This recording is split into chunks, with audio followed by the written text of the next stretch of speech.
Hey everyone, welcome back to Bridging the Gap. My name is Alvin. I'm an independent who leans right on most issues, and I'll be representing the Republican side. Hello, I'm Luke. I'm a Democrat who leans left, and I'll be representing the Democratic side. Now, in this video, we'll be checking out today's primary elections. It is August 16th, 2022. And yeah, Alvin, take it away. Yeah, so the primary season is coming to an end. Today is going to be a major test of Trump's influence. There have been a few tests, but I would say arguably today is the biggest. In Alaska, we have a governor primary, a Senate primary, and a House um, a House special election here with three viable candidates. In Wyoming, we have a governor primary that's pretty much under the radar. We won't be covering that today. What we will be covering is the high profile House primary, as it says in New York Times. Representative Liz Cheney is fighting Harriet Hageman in her House primary. So yeah, we'll start with Wyoming and then talk about Alaska. Go ahead. So now, yeah, in this race, we have incumbent Representative Liz Cheney going up against the Trump-endorsed Harriet Hageman. Liz Cheney has gotten lots of national attention for voting to impeach Trump, bucking her party on like Trump in general, and being the vice chair of the January 6th committee investigating that whole shebang. So yeah, in the race so far, it appears to be a Harriet Hageman just destroying Trump, destroying Cheney, mainly because Wyoming is just so Republican and it voted for Trump by like 70 percentage points. So yeah, if you take a look at the polling, Harriet Hageman's up like 30 against Cheney. Yeah, I think this is pretty crazy polling. I don't think we've seen an incumbent lose by this much in a very long time. If Liz Cheney was to lose by this much of a margin, she has arguably been the most vocal Republican in the House against Trump. Probably is the most vocal Republican, anti-Trump Republican. And yeah, Hageman. I think Hageman is definitely going to win today. Personally, I think after the raid, the Mar-a-Lago raid on Trump's Mar-a-Lago residence by the FBI, I think Trump supporters are going to become very angry tonight. They are angry. They will turn out today. And I think Hageman is going to secure maybe 65% of the vote. 60 to 65%, with Cheney gaining probably around 30 to 35%, with the undecided, and with maybe if Bouchard is on the ballot, I don't know how much he's going to get, maybe a few percentage points. And yeah, we can see here in the polling that this is probably what's going to happen. Most people think she's going to get around 32%. I think she's probably going to get a little more, but Hageman also getting probably around 60 to 65%. What do you think, Luke? I think Liz Cheney will fare slightly better than shown in the polls. I think maybe she'll lose by like 20 points, which is still pretty bad. Yeah. Okay. Maybe even like 17 or 15.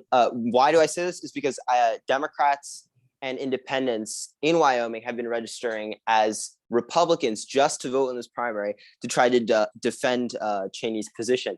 Now, I'm not sure how effective this will be because there's not many Democrats in Wyoming, which again voted for Trump by 70%, which is a lot.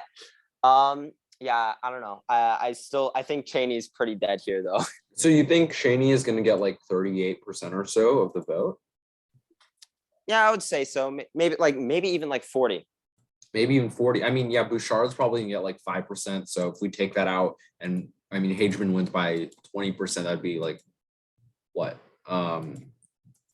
60, 40, 60, 40.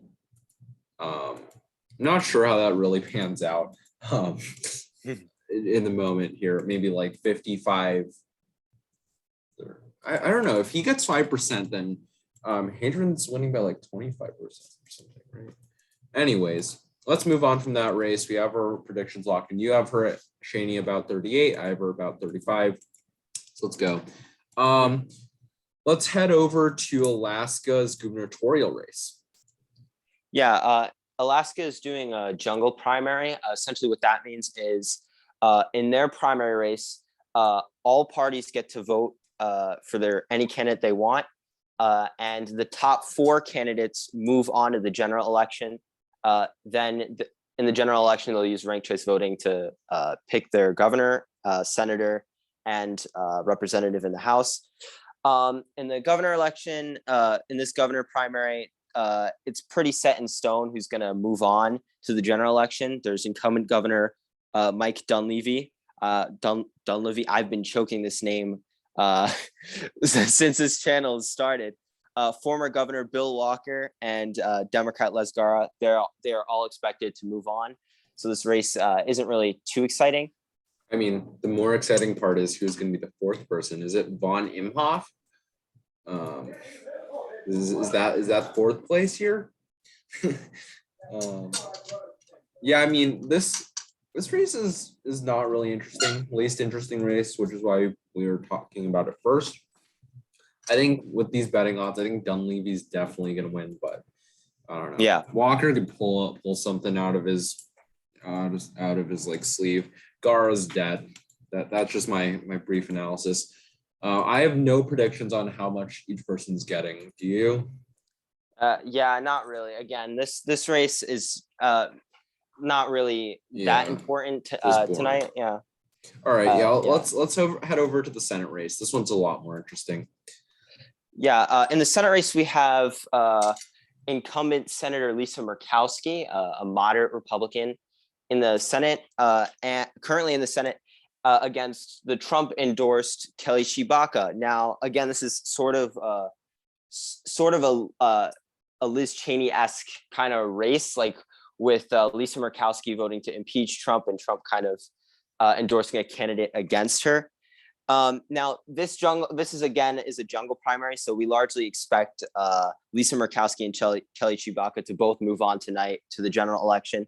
But the margins of this race could be very telling for November.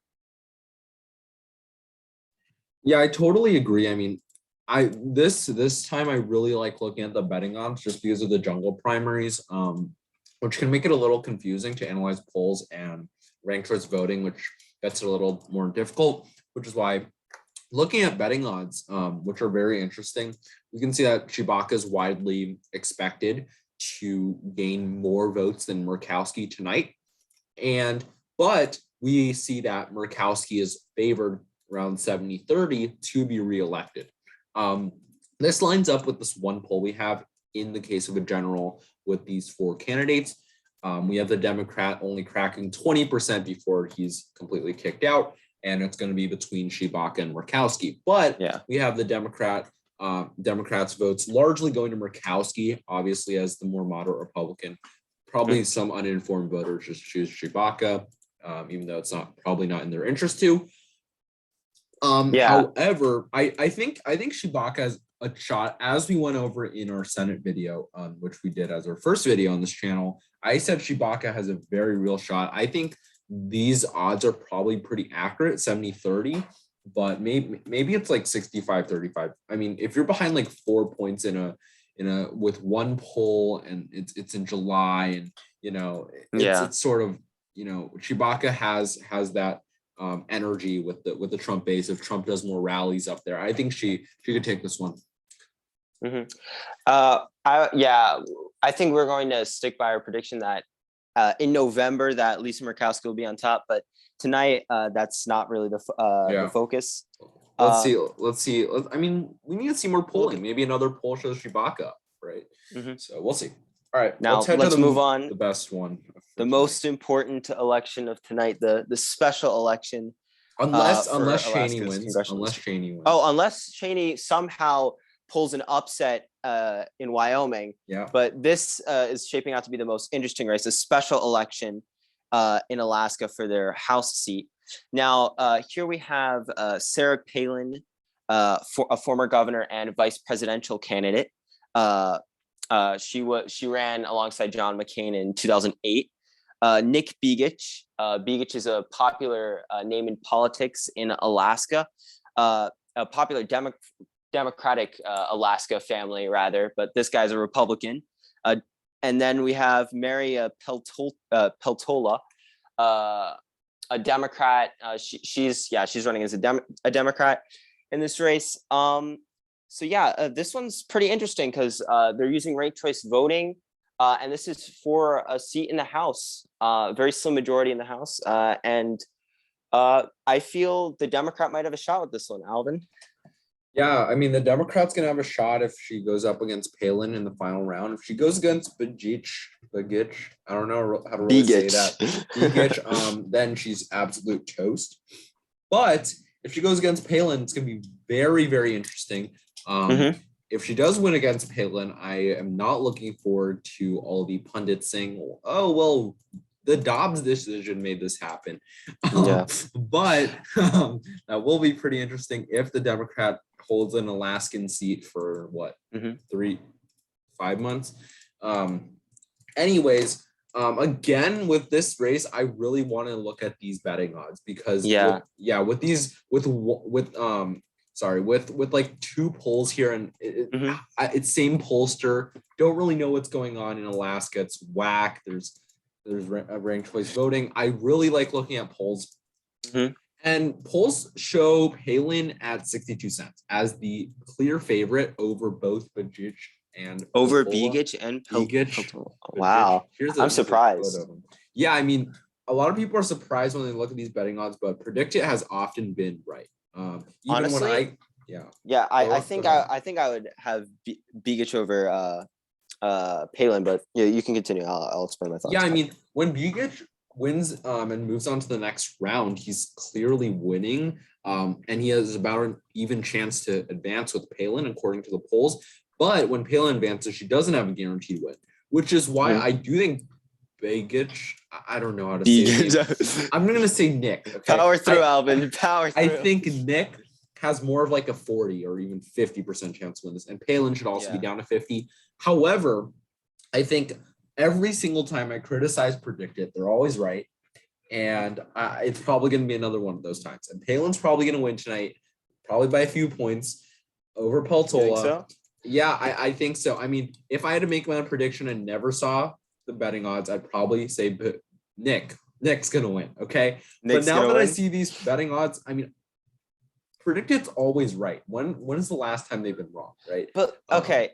But like, if you look at Palin's popularity after she left the governorship of Alaska, her approval in the state fell to her disapproval in the state fell to 60%. 60% of the state disapprove of her, and I bet that's why her polls, like one-on-one with the Democrat, show this so close. I mean, I think Begich is going. If it's Begich versus the Democrat, Begich wins 100% of the time. But I don't know if it's Palin versus Peltola. I think it could be very close, especially with the Roe ruling and Democrats gaining momentum. I mean, I don't know why, but recently Palin's been rising with Nick falling. But, I mean, maybe that's because she has the Trump endorsement. Because I mean, that could be another factor. That could be another factor. Today, I'm gonna predict that Palin wins. You're gonna predict Palin wins? I'm gonna predict Palin wins by 3.7 points. I just spit that out of nowhere. The results for this race actually probably will not come out in a while. I think Alaska already said they won't be tabulating ranked choice voting results until like the end of the month. But if I had to make a guess to who wins this, I'd bet on Begich. I think he'll edge out Palin, and I think he'll obliterate the Democrat. Okay. Yeah. By how many points? How many points? I don't know. I would say final like 10, more than 10, dude. More than 10. Honestly. Okay. Yeah, okay. I mean, all right. I have Palin win by 3.7. You have Nick winning by over 10. Yeah. We'll see. I'm not confident at all. I mean, ranked choice voting makes this crazy. I hate ranked choice voting. I mean, I honestly like it if people like actually did things in their best interest, which they don't according to the polls. So yeah. We'll see. I think that's concludes this video. That concludes this video. Like this video down below. Comment down below. Subscribe, hit the bell for notifications, Share with your friends. share with your family. All right. Yeah. See ya. Yeah. Bye.